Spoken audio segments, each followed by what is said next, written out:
Halo semuanya, salam kinyis-kinyis. Ketemu lagi denganku di channel Rebecca Natalia. Di video kali ini aku mau bahas nih tentang penyakit yang biasanya umum terjadi tapi kita nggak begitu ngeh ya, nggak begitu aware gitu ya. Nah, aku mau bahas nih sedikit bersama nakes favorit kita, Kak Lisa. Apa kabar, Kak? Halo, baik. Becca apa kabar? Ya, baik juga. Terima kasih telah meluangkan waktunya untuk memberi informasi kepada yang nonton video ini nih tentang flu Singapura ya, sesuai dengan thumbnail. Kita akan bahas mulai dari apa itu flu Singapura sampai penanganan juga pencegahannya nih. Oke, sebelum itu yang belum subscribe channel ini, aku tunggu untuk subscribe dulu dan tonton sampai habis.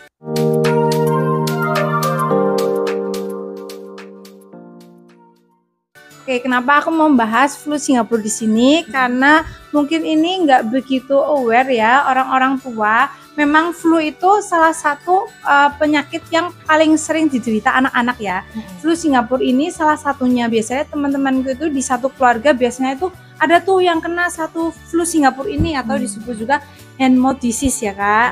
Nah, sekarang bisa Kak Lisa jelasin apa itu maksudnya flu Singapura dan apa penyebabnya kok bisa jadi flu Singapura. Nah, jadi flu Singapura ini bisa disebut dengan hand, foot, and mouth disease yang muncul di tangan, kaki, dan mulut akibat infeksi menular yang disebabkan oleh virus kelompok enterovirus, misalnya dari Coxsackie virus dan human enterovirus 71. Nah, ini tuh rentan menyerang anak di bawah 10 tahun. Terus lebih sering itu pada balita. Virus ini tuh biasanya menyerang jaringan mulut, seperti amandel, terus ke pencernaan, kemudian bisa nyebar lewat pembuluh darah. Kemudian ini flu Singapura ini adanya pada tahun ditemukan 1957 di Kanada. Gejala ini tuh mirip flu, meski ada ruam dan kasus heboh merebak saat di Singapura, sampai beberapa ada yang meninggal juga nih, sehingga disebut sebagai flu Singapura. Jadi kita harus sangat waspada untuk anaknya di bawah usia 5 tahun gitu ya. Nah, agar orang tua tuh aware apa aja sih Kak sebenarnya gejala-gejala anak terkena flu Singapura ini. Nah, jadi ada beberapa gejala-gejala flu Singapura. Ya, yang pertama ini biasanya flu Singapura tuh diawali dengan demam selama 1-3 hari, demam dan batuk, nyeri tenggorokan, nyeri menelan, dan nafsu makannya ya menjadi turun, kemudian ada nyeri badan, nyeri perut sehingga anak menjadi rewel. Diikuti bintik-bintik merah muncul di rongga mulut yang pecah menjadi seperti sariawan. Kemudian sariawan gusi dan lidah, luka seperti lepuhan di rongga mulut cukup banyak, kecil-kecil dan menyebar. 1-2 hari nanti timbul ruam kulit dan bintik merah di telapak tangan dan kaki nih. Pada beberapa kasus luka juga bisa muncul pada siku, bokong atau selangkangan anak. Nah, ruam kulit biasanya membaik sendiri selama kurang lebih 10 hari. Beberapa gejala tidak semua pasti ada ya. Untuk flu Singapura ini apakah bisa menular? Virus flu Singapura ini apakah bisa menular? Jadi ini sangat mudah menular ya, apalagi dari anak ke anak. Nah, ini bisa melalui kontak langsung tuh, kayak misalnya sentuhan langsung kulit penderita, terus kayak perabotan-perabotan yang terkontaminasi, terus kayak virus luka pada kulit yang pecah, terus dari kotoran BAB, dari droplet melalui udara, misalnya kayak bersin, batuk, berbicara, terus dari cairan hidung atau ingus atau air liur. Kemudian dari perabotan misalnya kayak memegang gagang pintu ya, misalnya yang terinfeksi itu megang gagang pintu, anak lain bisa megang, anak lain setelahnya megang itu bisa juga, misalnya daya tahan tubuhnya lagi drop. Terus kemudian misalnya permukaan meja yang tercemar juga. Terus kayak sangat menular ini virus pada seminggu pertama sakit. Nah, bahkan masih menularkan virus juga nih walaupun setelah gejala dan tanda-tanda infeksi itu hilang. Jadi nggak langsung hilang juga untuk penularannya. Kemudian penyakit ini juga rentan dialami anak karena apa? Karena daya tahan tubuh anak itu masih belum sekuat orang dewasa. Nah, ini tapi ada orang dewasa pun juga bisa terkena walaupun dia daya tahan tubuhnya baik, kayak misalnya berpotensi sebagai pembawa atau karier virus dan menyebarkan. Jika orang dewasa daya tahan tubuh lagi drop juga bisa kena virusnya, ada gejala meski tidak separah seperti anak. Makanya sih aku juga pas kemarin mungkin lagi daya tahan tubuh aku turun gitu ya. Jadi pas anakku tuh ada yang kena tuh, anak pertama kena mungkin tuh virus dari temennya gitu bisa ya. Terus jadi adiknya tuh sempat kena juga. Terus aku walaupun nggak demam itu kayak tangannya tuh perih, merah-merah, dan juga muncul sariawan beberapa di dalam mulut gitu, tapi sih nggak demam. Ternyata aku selain jadi karier juga kalau daya tahan tubuh lemah bisa tertular gitu ya. Jadi para orang tua ataupun yang dewasa juga harus hati-hati kontaknya terhadap anak yang terkena oleh flu Singapura ini gitu. Takutnya kita walaupun nggak ada gejala juga kita sebagai pembawa karier. Kemudian Kak, adakah komplikasi yang bisa ditimbulkan dari flu Singapura ini? Komplikasi yang ditimbulkan ini paling umum ya pasti dehidrasi karena ada luka di mulut yang buat kesulitan minum apalagi makan. Jadi kalau kayak sariawan itu kan males minum malah makan, karena kalau tersentuh aja sakit ya, itu jadi pada dehidrasi karena malas minum dan malas makan. Terus kalau yang jarang seperti kuku tangan dan kuku kaki itu terlepas sendiri. Kalau parah bisa jadi radang otak, meningitis, kelumpuhan, polio hingga miokarditis. Terus nih Kak, selanjutnya bagaimana kita sebagai orang tua bisa membantu untuk menangani anak yang sudah terlanjur terkena flu Singapura dan pengobatannya gimana? Ini penanganan khususnya itu belum ada, pengobatan khususnya itu belum ada karena virus ini dilawan oleh sistem imun kita sendiri. Jadi biasa membaik setelah 7-10 hari. Tapi biasanya dokter akan memberi nih obat-obat yang mengurangi gejala-gejala dari flu Singapura ini seperti gejala demam, gejala nyeri yang di mulut, misalnya sariawan itu ya pakai paracetamol. Terus berkumur air garam. Terus air garam hangat ya, itu meredakan untuk anak di atas 6 tahun, bisa pakai obat kumur untuk menangani luka atau sariawan di mulut tersebut. Terus kemudian bisa kompres pakai air hangat, terus memberikan minum agar tidak dehidrasi ya, karena itu penting banget sih biar nggak dehidrasi. Terus kemudian hindari makan asam dan pedas dulu, berarti lagi sariawan makan biasa aja sakit ya, jadi apalagi makan pedas gitu kan pasti akan lebih sakit ya, jadi hindari dulu. Kemudian kita kasih makanan yang lunak agar mudah ditelan kayak bubur atau kayak yang lunak-lunak deh, jangan yang harus effort buat mengunyah atau apa dulu. Kemudian kayak biasanya dokter nih beri krim penyembuh ruam kulit atau gatal. Obat hanya untuk mengatasi keluhan aja ya yang ditimbulkan. Jadi terus kemudian istirahat yang cukup dan jangan sampai kelelahan agar imunnya juga bagus cepat. Untuk flu Singapura ini apakah udah ada vaksinnya Kak sampai sekarang?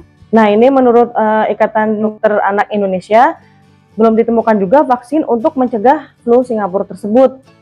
Sehingga jika ada yang terkena harus langsung diisolasi nih biar tidak menular kemana-mana. Kak, terus adakah pencegahan yang bisa kita lakukan agar anak atau keluarga kita itu nggak terkena flu Singapura? Ya, kemudian ada cara mencegahnya nih. Cara mencegahnya yang pertama adalah konsumsi makanan yang sehat, itu pasti. Kemudian jaga kebersihan toilet dan lingkungan agar tidak banyak kuman-kuman dan virus-virus yang ada. Terus kemudian menggunakan masker di area yang banyak orang, terutama di sekolah. Karena apabila ada anak-anak batuk itu siapa tahu itu flu Singapura, karena masih kurang aware juga ya orang-orang sekarang tentang ini flu Singapura bukan atau flu biasa gitu kan, kita belum tahu. Jadi untuk antisipasi diri kita sendiri, kemudian rajin cuci tangan dengan sabun dan air mengalir, dan kemudian selalu cuci tangan sebelum makan dan sesudah makan. Tidak sering menyentuh hidung, mulut, mata sembarangan. Dan kemudian hindari penggunaan barang bersamaan dengan penderita. Kalau udah tahu dia terkena, jangan sampai, ya kan itu banyak-banyak barang terkontaminasi ya. Jadi kita minimalisir untuk sama-sama penggunaan barangnya. Kemudian minum vitamin untuk menaikkan daya tahan tubuh. Nah, Deka sendiri gimana nih buat Briel sama Chloe, dikasih vitamin untuk daya tahan tubuh nggak? Nah, kebetulan nih karena aku dulu udah pernah kena flu Singapura juga nih anak-anakku. Terus aku sekarang mulai rajin kasih vitamin untuk menambah daya tahan tubuh. Nah, aku nih lagi bawa produk yang lagi diminum sama anakku, yaitu ini produk baru nih, Oxyfit. Nih, Kids Herbal Drink. Satu bungkus ini isinya 5 saset nih. Ini bisa dilihat ya, isinya tuh kayak gini. Oke, ini menggunakan Advanced Fractionation Technology atau yang disingkat dengan AFT. Proses pengolahan modern dengan mengekstraksi menjadi 5 tahapan sehingga mendapatkan hasil yang maksimal. Oxyfit Kids Drink ini juga sudah terdaftar BPOM dan juga halal MUI sehingga aman dikonsumsi oleh anak-anak. Biasanya dikonsumsi untuk anak umur 2 tahun hingga 14 tahun. Terus kita lihat ya packagingnya, ini gambar superhero. Ada label Natural Advanced Fractionation Technology, terbuat dari pinurin, yaitu ekstrak tanaman Phyllanthus niruriherba yang berkhasiat untuk membantu memelihara daya tahan tubuh. Untuk stick packnya sendiri ada tulisan di sini expired date-nya. Dari komposisi utamanya nih, ekstrak pinurin 12,5 mg telah diuji klinis ya. Terbukti mempunyai manfaat seperti dapat menurunkan demam, menurunkan kebutuhan antipiretik, bermanfaat secara klinis sebagai terapi adjuvan, serta aman dan dapat ditoleransi dengan baik pada pasien anak dengan infeksi varicella. Terus juga ekstrak Phyllanthus niruri ini bekerja sebagai imunomodulator. Kemudian ada juga kandungannya ini pemanis alami Steviosida yang merupakan salah satu metabolit sekunder dari tanaman Stevia rebaudinia yang digunakan sebagai pemanis alami non kalori. Nah, pemanis alami ini telah digunakan juga untuk penderita diabetes mellitus tipe 2 dan obesitas. Jadinya tuh aman banget untuk anak-anak. Kemudian juga komposisi lainnya ada FDNC Red nomor 40, Sunset Yellow, Mannitol, Prisa Orange, Berry Dessert and Capsule, Sukralosa, Sukrosa. Kemudian penyajiannya itu seperti ini. Kita sobek kemasan stick pack, tuang produk ke dalam gelas, tambahkan 150 ml air, bisa air hangat ataupun air dingin. Kalau aku biasanya sedikit air suhu ruangan, aduk sampai larut, kemudian aku baru tambahin air es biar anak-anak itu suka makin segar. Konsumsinya untuk meningkatkan daya tahan tubuh itu 3 kali sehari, masing-masing 1 stick pack. Bisa kalian baca aturan pakainya ya di packagingnya. Kemudian keunggulan produk ini sendiri itu 100% menggunakan bahan alami, penyerapan di saluran pencernaannya bisa lebih cepat. Terus terbuat dari bahan natural yang menggunakan pemanis alami Steviosida, meningkatkan waktu retensi dalam rongga mulut sehingga dapat meningkatkan bioavailabilitas, mengurangi iritasi lambung, dan juga tidak menimbulkan efek samping. Ini karena herbal ya, ini tulisannya aja ini ada logo jamunya di sini. Kemudian manfaat produk lainnya tuh bisa membantu menjaga dan meningkatkan daya tahan tubuh, kemudian mencegah demam, batuk dan pilek, membantu mencegah penyakit hepatitis B, juga membantu mengatasi dan mencegah infeksi saluran pernafasan atas atau ISPA gitu. Jadinya aman dikonsumsi dan anak-anakku jadi nggak gampang sakit kalau minum vitamin daya tahan tubuh ini dengan rasanya yang enak. Ini rasanya tuh orange berry. Terima kasih untuk Kak Lisa udah menjelaskan tuh dari awal sampai akhirnya tuh cukup jelas, padat dan singkat ya.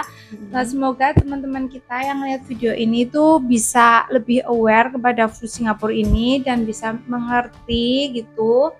Sampai jumpa di video menarik lainnya. Terima kasih yang udah nonton dan subscribe. Goodbye, see you. Bye.